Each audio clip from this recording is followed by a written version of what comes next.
বিশ্বকাপ ফুটবলের একটা সেরা একাদশ করেছি। তখন অনেকেই মন্তব্য করেছেন যে, "ভাই একটা ফ্লপ 11 করেন।" আচ্ছা ঠিক আছে, তথাস্তু। করলাম না হয় ফ্লপ একাদশ। এবারের বিশ্বকাপে যারা খেলেছে তাদের মধ্যে সবচেয়ে খারাপ খেলা ১১ জন না। বরং যাদের উপরে প্রত্যাশা ছিল কিন্তু তারা ভয়ংকর রকম বাজে পারফর্ম করেছে। আর এমনিতেও প্রত্যাশা না থাকলেও বেশি ভয়ংকর রকম পারফর্ম করে ফেলেছে। ওইরকমদের নিয়ে আসলে একটা এই ২০২৬ ফুটবল বিশ্বকাপের ফ্লপ একাদশটা করছি। সেরা একাদশ যখন করা যায় তখন ফ্লপ একাদশও তো করতেই পারি নাকি? ফ্লপ একাদশের গোলকিপার উরুগুয়ের ফার্নান্ডো মুসলেরা।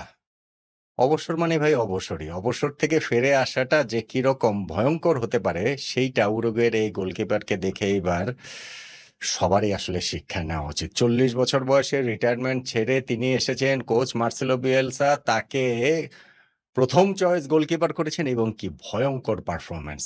গ্রুপ পর্ব থেকেই তো উরুগুয়ে বিদায় নিয়েছে। ৩ টা ম্যাচেই তার যাচ্ছে তাই পারফরম্যান্স। সৌদি আরবের বিপক্ষে গোল খেয়েছেন, সহজে একটা বল ধরতে পারেননি, রিবাউন্ডে গোল হয়েছে। কাবো ভের্দের বিপক্ষে ৩০ গজ দূর থেকে নেয়া মোটামুটি নিরীহ একটা ফ্রি কিকে গোল খেয়েছেন। স্পেনের বিপক্ষে অ্যালেক্স বায়েনার গোলটাও একেবারেই মানে তার দোষেই আসলে হয়েছে।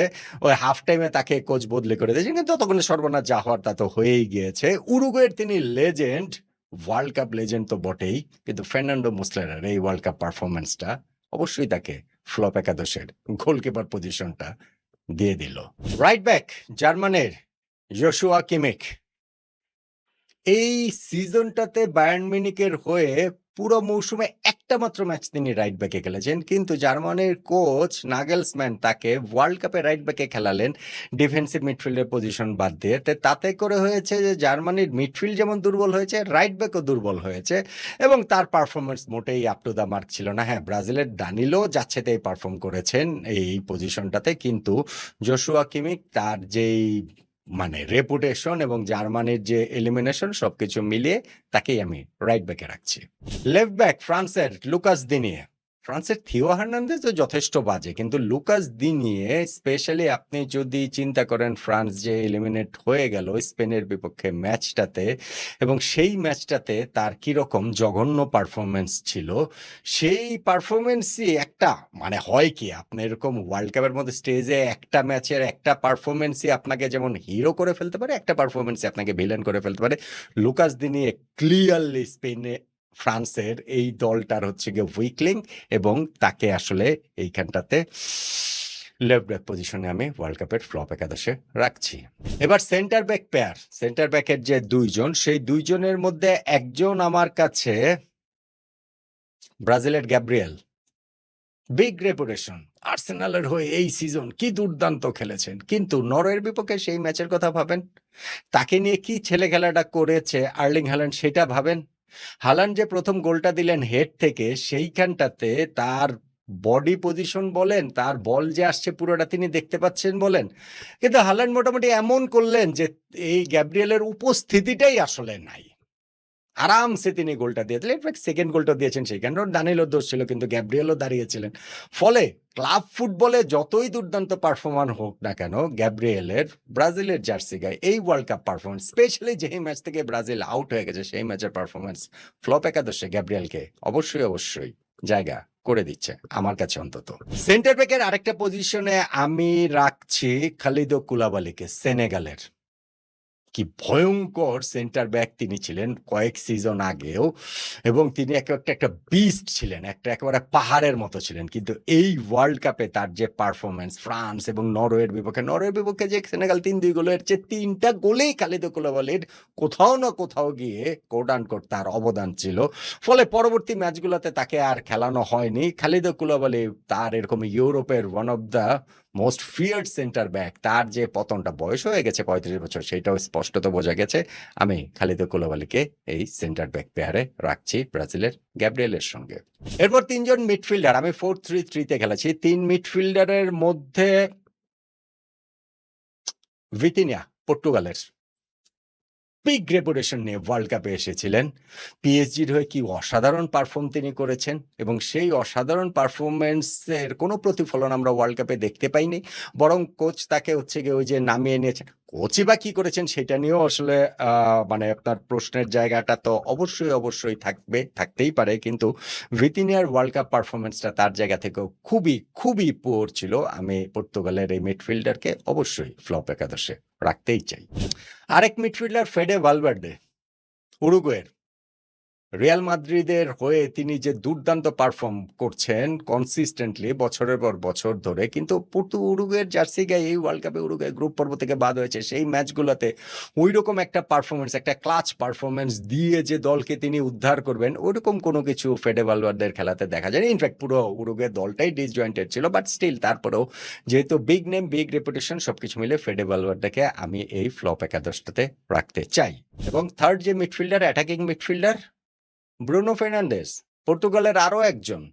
পর্তুগালের মানে ৩ জন মিডফিল্ডার রেখেছি, তার মধ্যে ২ জন, অথচ এইবার বিশ্বকাপে পর্তুগাল খেলতে এসেছিল ওয়ার্ল্ড কাপের সেরা মিডফিল্ড নিয়ে কাগজে কলমে। ফলে তারা যখন এইভাবে দল ব্যর্থ হয়েছে, মিডফিল্ডারদের সেরা মানে ফ্লপ একাদশে তো অবশ্যই রাখতে হবে। সেই কারণে ব্রুনো ফার্নান্ডেজকে আমি রাখছি।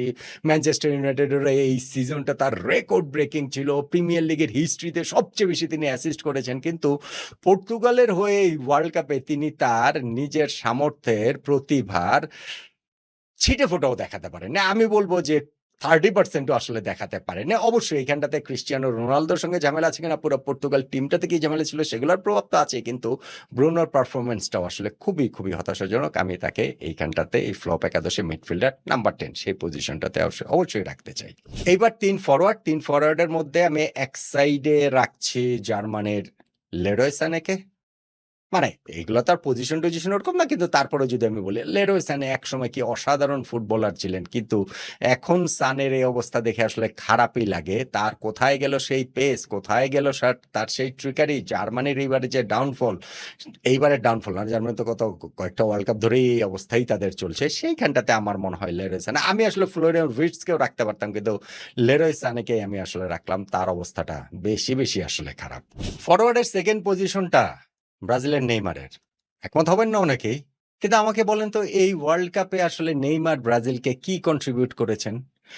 পারেননি। তার ইনজুরির জন্য পারেননি, ফিটনেসের জন্য পারেননি, শারীরিক সমস্যার জন্য পারেননি, কিন্তু তিনি এন্ড রেজাল্ট হচ্ছে গিয়ে পারেননি। ব্রাজিল এইবারের বিশ্বকাপটা যে খেলেছে সেখানে প্রথম 2টা ম্যাচে নেইমার খেলেনি, খেলার মতো অবস্থাতে ছিলেন না। থার্ড ম্যাচে গ্রুপের স্কটল্যান্ডের বিপক্ষে তাকে ৭৬তম মিনিটের সময় নামানো হয়েছে। ঠিক আছে, খেলেছেন, কিন্তু তো ওই ম্যাচটাতে বা পরের অংশটাতে এমন কোনো কন্ট্রিবিউট তিনি করেন নাই। নকআউট পর্বে গিয়ে রাউন্ড অফ 32-তে জাপানের বিপক্ষে ম্যাচে কোচ কার্লো আনচেলত্তি নেইমারকে নামানেনি। হ্যাঁ, নামানোর মতো অবস্থা ছিল না, কিন্তু নামাননি যে সেই সত্যটাও তাতে মিথ্যা হচ্ছে না।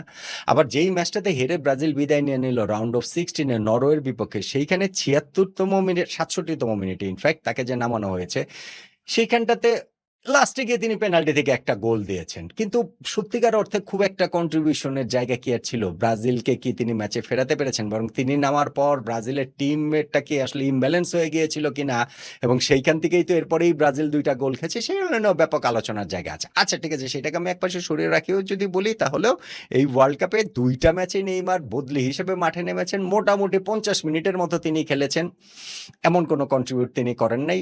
বরং ধরেন চেলসির জোয়াও পেদ্রোকে নিলে ভালো হতো কিনা, আমি কিন্তু বলছি না ভালো হতো, আমি মনে করি নেইমারকে খেলেছেন, নিয়েছেন, সেটা খুবই ভালো, কিন্তু এন্ড অফ দ্য ডে যে কন্ট্রিবিউট তো আসলে ব্রাজিলের হয়ে তিনি করতে পারেননি। ফলে কিংবদন্তির যে বিদায় ব্রাজিলের জার্সিতে, মনে হয় আর খেলবেন না, সেইখানে তাকে এই ওয়ার্ল্ড কাপের ফ্লপ একাদশে আমি আসলে রাখছি। আমি জানি অনেকে একমত হবেন না, কিন্তু আমি রাখছি। এবং ফ্লপ একাদশের শেষ জায়গাটা সেন্টার ফরওয়ার্ড নাম্বার 9, সবাই একমত হবেন, ক্রিস্টিয়ানো রোনালদো। কি করেছেন তিনি এই বিশ্বকাপে? 3টা গোল করেছেন। একমাত্র খেলোয়াড় হিসেবে 6টা বিশ্বকাপে গোল করেছেন। কিন্তু ভাই, পর্তুগালের এরকম একটা দুর্দান্ত টিম এই ওয়ার্ল্ড কাপে যে এরকম কোনোরকম কিছুই আসলে করতে পারল না। তারা যে ওই রাউন্ড অফ 16-এ স্পেনের কাছে হেরে বিদায় নিল, তার আগে যে গ্রুপে দ্বিতীয় হলো, এই সব কিছুর পেছনে হিসাব নিকাশ যদি আমি করেন, তাহলে ওই ক্রিস্টিয়ানো রোনালদো পুরো পর্তুগাল টিমটাকে পেছনে টেনে ধরে রেখেছিলেন। এই মতবাদের লোকের সংখ্যাই আসলে অনেক রকম বেশি। সো ক্রিস্টিয়ানো রোনালদো এই ওয়ার্ল্ড কাপে তিনি যদি পর্তুগালের হয়ে না খেলতেন, কিংবা তাকে যদি তার বদলে লেটস সে সেরিও তাকে হচ্ছে গিয়ে ওইখানে গনজালো রামোসকে যদি খেলানো হতো, কিংবা ধরেন যে তারা যদি ইভেন ফরওয়ার্ড ছাড়াও খেলতো, এত ভালো মিডফিল্ডার, পুরো টিমের বন্ডিং-টন্ডিং সবকিছু মিলিয়ে রোনালদো এই বিশ্বকাপের সবচেয়ে বড় ডিসঅ্যাপয়েন্টমেন্ট, এবং অবশ্যই ফ্লপ একাদশে ক্রিশ্চিয়ানো রোনালদো থাকবেনই। এবং আমার এই টিমটার কোচের পজিশনটা নিয়ে অবশ্য তুমুল লড়াই ফ্লপ একাদশের। সেইখানে ধরেন ইংল্যান্ডের কোচ টমাস টুখেল, হ্যাঁ সিরিয়াসলি এই ওয়ার্ল্ড কাপে ইংল্যান্ড ৬৬-র পর সবচেয়ে ভালো রেজাল্ট তাদের, তৃতীয় হয়েছে, কিন্তু স্টিল সেমিফাইনালে আর্জেন্টিনার বিপক্ষে তার যে স্ট্র্যাটেজি, তার যে ওই সুইসাইড যে স্ট্র্যাটেজি, এক গোল দেওয়ার পর পুরো ডিফেন্সিভ মাইন্ডসেটে চলে যাওয়া, সেইটার কারণে ফ্লপ একাদশের কোচ হওয়ার তিনি দাবিদার।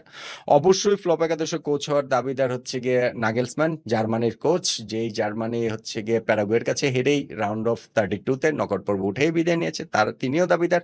এবং দাবিদার পর্তুগালের রবার্তো মার্টিনেস, যিনি এরকম একটা পর্তুগালের গোল্ডেন জেনারেশন, পর্তুগালের সাম্প্রতিক সময়ের ইতিহাসের সবচেয়ে ভালো একটা দল নিয়েও এই ওয়ার্ল্ড কাপে কিছুই করতে পারেন। এবং এই তিনজনের মধ্যে আমি তাই এই রবার্তো মার্টিনেসকেই এই ফ্লপ একাদশের কোচ হিসাবে রাখছি। বেলজিয়ামের একটা গোল্ডেন জেনারেশন শেষ করেছেন, কিছুই করতে পারেন না। পর্তুগালের একটা গোল্ডেন জেনারেশন, শুধুমাত্র তিনি তার ওই স্ট্র্যাটেজি বলেন, ক্রিশ্চিয়ানো রোনালদোর বেশি প্রীতি বলেন, সবকিছু মিলে তিনি এটা করতে পারলেন না। ফ্লপ একাদশের কোচ তাই রবার্টো মার্টিনেস। তাহলে ফুটবল বিশ্বকাপের যে ফ্লপ একাদশটা নট আউট নোমানের, সেইখানে গোলকিপার উরুগুয়ের ফার্নান্দো মুসলেরা, দুই সাইড ব্যাক জার্মানির ইয়োশুয়া কিমিচ এবং ফ্রান্সের লুকাস দিনে, দুই সেন্টার ব্যাক সেনেগালের খালিদো কুলাবালি, ব্রাজিলের গ্যাব্রিয়েল, তিন মিডফিল্ডার উরুগুয়ের ফেডে ভালভের্দে, পর্তুগালের ভিতিনিয়া এবং ব্রুনো ফার্নান্ডেস পর্তুগালের, এবং তিন ফরওয়ার্ড হচ্ছে গিয়ে জার্মানির লেরয় সানে, ব্রাজিলের নেইমার এবং পর্তুগালের ক্রিশ্চিয়ানো রোনালদো। কোচ পর্তুগালের রবার্তো মার্টিনেস। সবচেয়ে বেশি পর্তুগালের ৩ জন আছেন এই একাদশে, Bruno Fernandes, Vitinha, Cristiano Ronaldo. কোচও হচ্ছে গিয়ে তাদের ২ জন করে আছে, ব্রাজিলের গ্যাব্রিয়েল এবং নেইমার, জার্মানির কিমিচ এবং সানে, উরুগুয়ের মুসলেরা এবং ফেডে ভালভার্ডে, একজন করে ফ্রান্সের লুকাস দিনে এবং সেনেগালের খালিদো কোলাবালি। বিশ্বকাপের এই ফ্লপ একাদশটা যে করলাম, এর চেয়ে বড় ফ্লপ আপনার কাছে আর কেউ আছে কিনা, কাউকে চেঞ্জ করা যায় কিনা? জাস্ট করলাম আর কি। বিশ্বকাপ শেষ হয়ে গেছে, তার কিছু রেস্ট তো আছে। এই ফ্লপ একাদশটার সঙ্গে কতটা একমত আপনি জানাতে পারেন। ও ক্যাপ্টেন ক্রিশ্চিয়ানো রোনালদো।